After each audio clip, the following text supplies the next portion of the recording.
Hi, I'm Dr. Stephen Kinney, a Metro Direct Care Medical, partnered with KGO Health, and I'm here today to tell you a little bit about our practice and why we're doing what we do.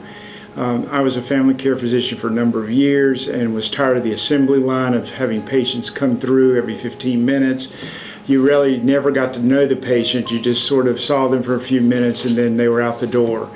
As I got older, I felt like that I needed to do something more for people, that I could spend the time with them, that I could actually learn them as a person, as a family.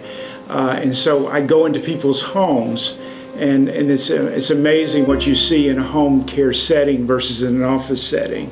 I get to meet family members as long as a patient. I get to see how they interact. I get to see how they live. And that's been a real eye-opening experience for me. One thing that I have noticed, that what I've done is I keep people out of the hospital, and I think that's one of the benefits of what I do. I basically am in really close contact with my patients. They can call. They have pretty much access to me, unlike a lot of physicians. And basically, I have a good track record as far as keeping patients out of the hospital when they stay in contact with me.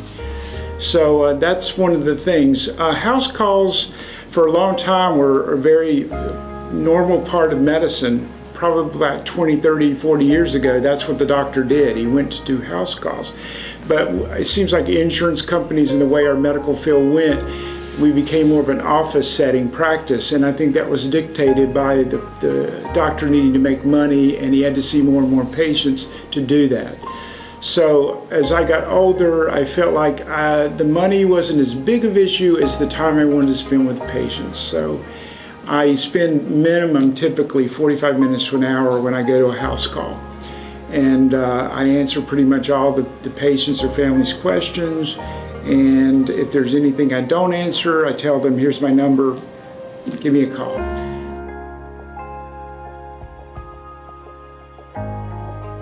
I mean, they love for me to come to their home because basically, I come, I give them a heads up, we spend a good amount of time, I can examine them in different parts of the house if I need. I usually will take them to their bedroom if I need them to be lying down. I can examine them while they're watching TV if that's what they want to do. If they want to take a break and eat something, they usually offer me something to drink. And I'll go and do, and sort of eat with them, drink with them, and share their lives. And I think that's real important to know, that that's the difference I can make in a house call or an office call versus in an office setting where you're pretty much see the nurse, see the doctor, see the receptionist, and you're out.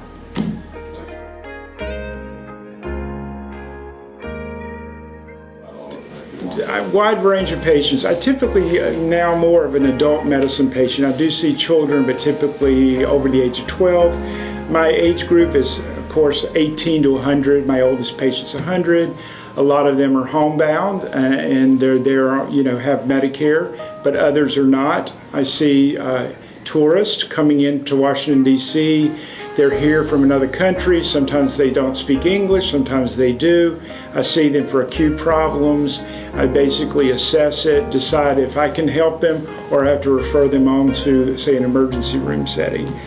I see stewards and stewardesses and pilots from airlines to give them fit to fly, which allows me to say it's okay for them to work and go back and fly on a plane.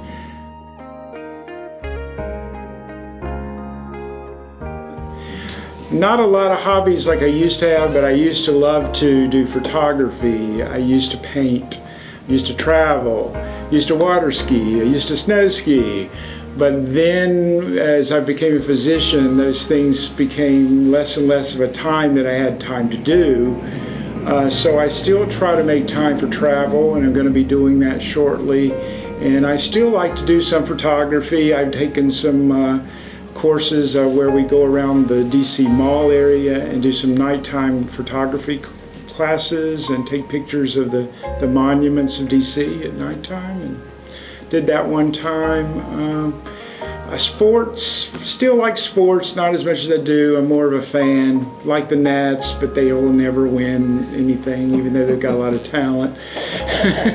And of course, the poor Wizards, another team that I don't think we'll ever go anywhere. And now we won't talk about the team that no one wants to call them by that name. So, but it's a football team, as well as you know, that's here in Washington. So, but I do follow them. My partner's always telling me how I'm always checking scores, even while I'm doing other things. So it's one thing I do. And I do like to go to an occasional game when we have time.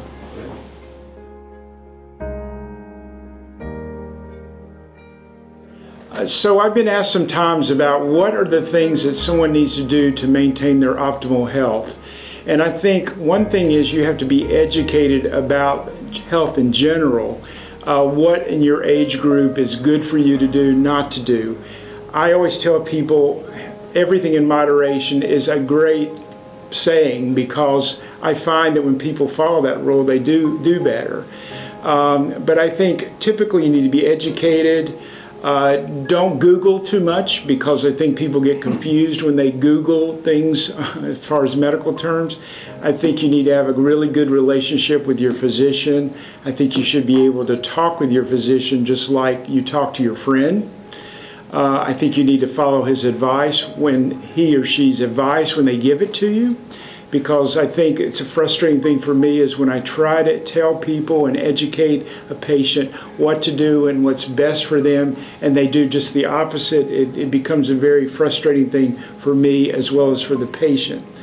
So typical things of daily life, it's a good idea to always try to get some exercise every day. It's a good idea to eat the right kinds of foods, and of course to get adequate rest. Typical common sense things that we all know to do. Avoid stress. Sometimes difficult to do in this day and age.